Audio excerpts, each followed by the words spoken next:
اللہ اللہ اللہ وعلى آلہ وأصحابہ وأہل بیتہ اجمعین برحمتک یا ارحم الراحمین۔ ماہ ذی القعدہ شروع ہو چکا ہے۔ آج اس ماہ مبارک کا پہلا جمعہ اور آنے والا مہینہ ماہ ذی الحج کا ہوگا، اور ان مبارک مہینوں میں مسلمانوں پر جو اللہ تبارک و تعالی نے عبادات فرض و واجب فرمائی ہیں، مثلا صاحب استطاعت پر حج فرض کیا ہے، اور صاحب نصاب پر قربانی واجب ہے، تو ان سب عبادات کا تعلق اللہ کے پیارے نبی حضرت سیدنا ابراہیم خلیل اللہ علی نبینا وعلیہ الصلاۃ والسلام اور آپ کے فرزند حضرت سیدنا اسماعیل ذبیح اللہ علیہ الصلاۃ والسلام سے ہے۔ لہذا آج سے ہم ان نفوس قدسیہ کی سیرت، ان کے کردار اور جو ان کے توسط سے عبادات ہم پر فرض و واجب ہوئی،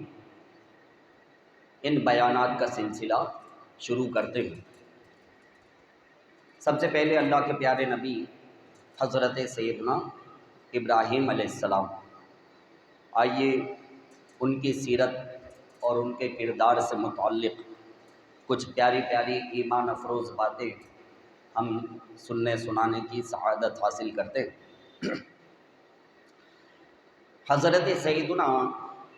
ابراہیم علیہ السلام کی پیدائش حضرت عیسیٰ علیہ السلام سے تقریباً 2300 سال پہلے شہر بابل کے مضافات میں واقع قصبہ کونی میں ہوئی، اور جناب ابراہیم علیہ السلام کا شجرہ نسب، جو کہ مختلف تفاسیر میں بالخصوص تفسیر حقانی میں نقل کیا گیا ہے، وہ آپ کا شجرہ نسب میں آپ کے گوش گزار کرتا ہوں۔ چنانچہ تفاسیر میں آپ کا شجرہ نسب اس طرح سے منقول ہے: ابراہیم ابن تارخ ابن ناخور ابن سارع ابن رعو ابن تاتع ابن عابر ابن شالح ابن ارفحشد ابن سام اور ابن نوح۔ تو گویا کہ حضرت ابراہیم علیہ السلام کا سلسلہ نسب 10ویں پشت میں جا کر اللہ کے پیارے نبی حضرت سیدنا نوح علی نبینا وعلیہ الصلاۃ والسلام سے مل جاتا ہے۔ تو آپ حضرت نوح علیہ السلام اور ان کے بیٹے حضرت سام سے ان کی نسل کا تعلق ہے، اور حضرت سیدنا ابراہیم علیہ السلام کے جو والد حقیقی ہیں ان کا نام طارخ ہے۔ ایک شبے کا ازالہ فرما لیجئے۔ بعض لوگوں کا یہ کہنا ہے کہ حضرت ابراہیم علیہ السلام کے والد کا نام آزر تھا، جیسا کہ قرآن پاک میں حضرت ابراہیم علیہ السلام کا یہ قول نقل کیا گیا ہے۔ ارشاد ہوتا ہے: وَإِذْ قَالَ إِبْرَاهِيمُ لِأَبِيهِ آزَرَ أَتَتَّخِذُ أَصْنَامًا إِلَٰهَةً إِنِّي أَرَاكَ وَقَوْمَكَ فِي ضَلَالٍ مُّبِينٍ۔ اور یاد کرو کہ جب ابراہیم علیہ السلام نے اپنے باپ آزر سے کہا کیا تم بتوں کو خدا بناتے ہو؟ بے شک میں تمہیں اور تمہاری قوم کو کھلی گمراہی میں دیکھتا ہوں۔ علماء کرام فرماتے ہیں کہ اس آیت میں جو لفظ ابن استعمال ہوا ہے اس سے مراد حقیقی والد نہیں ہے، بلکہ اس سے مراد چاچا ہے۔ چنانچہ حضرت سیدنا ابراہیم علیہ السلام کی ولادت سے پہلے ہی ان کے حقیقی والد جناب طارق کا انتقال ہو چکا تھا اور آپ یتیمی کی حالت میں دنیا میں تشریف لائے، اور چونکہ آپ کے چاچا آزر نے آپ کی پرورش کی تو لہذا چاچا کے لیے یہاں لفظ ابن استعمال ہوا ہے۔ تو یہاں لفظ ابن سے مراد چاچا ہے، نہ کہ حقیقی والد۔ تو جناب ابراہیم علیہ السلام کے جو حقیقی والد تھے ان کا نام طارق تھا۔ تفاسیر میں یہی حضرت ابراہیم علیہ السلام کے شجرہ نسب میں لکھا گیا ہے۔ چونکہ آپ کے حقیقی والد طارق کا آپ کی ولادت سے پہلے ہی انتقال ہو چکا تھا اور آپ کو آپ کے چاچا آزر نے پالا، اور آزر نہ صرف یہ کہ اپنے ہاتھ سے بت بناتا تھا، بت فروش بھی تھا اور بتوں کی پوجا بھی کیا کرتا تھا۔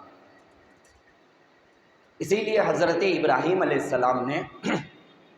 آزر کو سمجھایا کہ تم لوگوں نے بتوں کو اپنا خدا بنا رکھا ہے، اور بے شک میں تم کو اور تمہاری قوم کو کھلی گمراہی میں دیکھتا ہوں کہ بجائے اس کے کہ تم ایک خدائے وحدہ لا شریک لہ کی عبادت کرتے، تم لوگوں نے تو اپنے ہاتھوں سے بنائے ہوئے بتوں کو ہی اپنا خدا بنا لیا ہے۔ یاد رکھیے کہ شرک کرنے والوں کو اللہ تبارک و تعالی نے ناپاک و نجس قرار دیا ہے۔ چنانچہ ارشاد ربانی ہوتا ہے انما المشرکون نجس، بے شک شرک کرنے والے ناپاک ہوتے ہیں۔ نہ یہ میری بات ہے نہ یہ آپ کی بات ہے، یہ اللہ تبارک و تعالیٰ کا کلام ہے۔ رب کریم نے صاف صاف ارشاد فرما دیا انما المشرکون نجس، بے شک شرک کرنے والے ناپاک ہوتے ہیں۔ اور چونکہ ہمارے پیارے نبی صلی اللہ علیہ وآلہ وسلم حضرت ابراہیم علیہ السلام کی اولاد میں سے، ہمارے پیارے نبی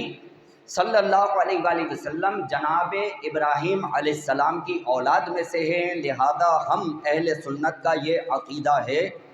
کہ جناب آدم علیہ السلام سے لے کر کے جناب عبداللہ رضی اللہ تعالی عنہ اور جناب بی بی آمنہ رضی اللہ تعالی عنہا تک آپ صلی اللہ علیہ وآلہ وسلم کے جتنے بھی آباء و اجداد تھے وہ سب کے سب کفر اور شرک سے پاک تھے اور سب کے سب ایمان والے تھے۔ اس لیے کہ رب کریم ارشاد فرماتا ہے انما المشرکون نجس، بے شک جو شرک کرنے والے ہیں وہ ناپاک ہوتے ہیں، وہ نجس ہوتے ہیں۔ اب آئیے سنیے حضور نبی کریم صلی اللہ تعالیٰ علیہ وآلہ وسلم اپنے آباء و اجداد کے متعلق کیا ارشاد فرماتے ہیں۔ چنانچہ حدیث پاک میں ہے نبی کریم صلی اللہ تعالیٰ علیہ وآلہ وسلم ارشاد فرماتے ہیں انقل من اصلاب الطاہر الی ارحام الطاہرات، فرمایا کہ میں پاک پشتوں سے پاک رحموں کی طرف منتقل ہوتا رہا، یعنی حضرت آدم علیہ السلام سے جو نور نبوت منتقل ہونا شروع ہوا تو جس باپ کی پشت میں آتا تھا وہ بھی ہر قسم کے کفر اور شرک کی نجاست سے پاک ہوتا تھا، اور وہ نور نبوت جس جو ہے وہ عورت کے بطن میں جاتا تھا وہ عورت بھی کفر اور شرک کی نجاست سے پاک ہوتی تھی، اسی لیے پیارے آقا صلی اللہ علیہ وآلہ وسلم نے ارشاد فرمایا کہ میں پاک پشتوں سے پاک ارحام کی طرف منتقل ہوتا رہا یہاں تک کہ دنیا میں میری ولادت ہو گئی۔ تو آپ صلی اللہ علیہ وآلہ وسلم کے والدین کریمین جناب عبداللہ رضی اللہ تعالی عنہ اور آپ کی والدہ محترمہ حضرت بی بی آمنہ رضی اللہ تعالی عنہا، یہ دونوں بھی ہر قسم کے کفر اور شرک سے پاک تھے، ایمان والے تھے، اور ہمارا ایمان اور عقیدہ ہے کہ یہ دونوں جنت میں جائیں گے۔ تو چونکہ نبی کریم صلی اللہ علیہ وآلہ وسلم حضرت ابراہیم علیہ السلام کی اولاد میں سے ہیں، لہٰذا یہ ضروری ہے کہ حضرت ابراہیم علیہ السلام کا جو حقیقی والد ہو وہ کفر اور شرک سے پاک ہو۔ اگر آپ کا حقیقی والد کفر اور شرک میں مبتلا ہوتا تو نبی کریم صلی اللہ تعالیٰ علیہ وآلہ وسلم کا یہ قول یہاں پر جو ہے یہ غلط ثابت ہو جاتا معاذ اللہ۔ لیکن چونکہ حضرت طارق جو کہ جناب ابراہیم علیہ السلام کے حقیقی والد ہیں وہ کفر اور شرک سے پاک تھے اور ایمان والے تھے، اور جس شخص کا ذکر ہوا ہے آزر، وہ حضرت ابراہیم علیہ السلام کا جو ہے وہ حقیقی والد نہیں ہے بلکہ حضرت ابراہیم علیہ السلام کا چاچا ہے۔ حضرت طارق چونکہ جناب ابراہیم علیہ السلام کی ولادت سے پہلے ہی انتقال پا گئے تھے، لہذا حضرت ابراہیم علیہ السلام کی جو پرورش ہوئی وہ اس کے گھر میں ہوئی، تو آپ اس کو جو ہے وہ باپ کہا کرتے تھے۔ تو وہ جو گزشتہ آیت گزری ہے تو اس میں جو ذکر ہوا ہے تو وہاں اس سے حقیقتاً مراد چاچا ہے، حقیقی والد نہیں ہے۔ اچھا، اب اگر کوئی یہ کہے کہ نہیں جناب لفظ ابن تو صرف حقیقی والد کے لیے ہی بولا جاتا ہے، تو آئیے قرآن پاک سے اس بات کا جواب ہم ڈھونڈتے ہیں کہ قرآن پاک میں کیا لفظ ابن صرف حقیقی والد کے لیے ہی استعمال ہوا ہے یا چچا، تایا یا دادا کے لیے بھی استعمال ہوا ہے۔ سنیے، اللہ کے پیارے نبی حضرت سیدنا یعقوب علی نبینا و علیہ السلام جب ان کا آخری وقت آیا تو انہوں نے اپنے بیٹوں کو جمع کیا، اور اپنے بیٹوں کو جمع کر کے حضرت یعقوب علیہ السلام ارشاد فرماتے ہیں، قرآن پاک میں رب کریم ذکر فرماتا ہے، اذ حضر یعقوب الموت اذ قال لبنیہ ما تعبدون من بعدی قالوا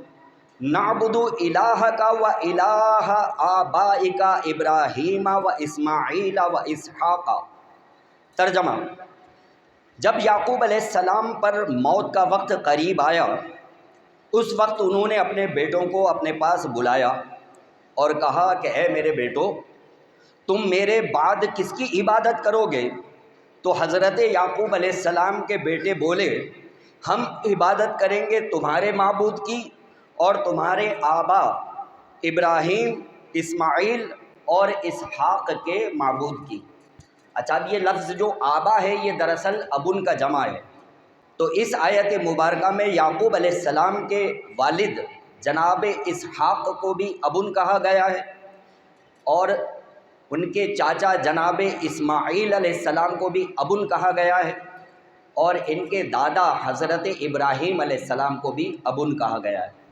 تو پتہ چلا کہ یہ لفظ ابن جو ہے یہ چاچا کے لیے بھی بولا جاتا ہے اور دادا کے لیے بھی بولا جاتا ہے۔ بہرحال ہم اہل سنت کا عقیدہ یہی ہے کہ حضرت سیدنا ابراہیم علیہ السلام کے جو حقیقی والد تھے جناب طارق، وہ ہر قسم کے کفر اور شرک سے پاک تھے اور صاحب ایمان تھے، یہی ہمارا عقیدہ ہے۔ اگر آپ کو یہ ویڈیو پسند آئی ہو تو اس ویڈیو کو لائک کریں، کامنٹس کریں، شیئر کریں اور میرے اس چینل کو سبسکرائب کریں۔ جزاک اللہ خیر۔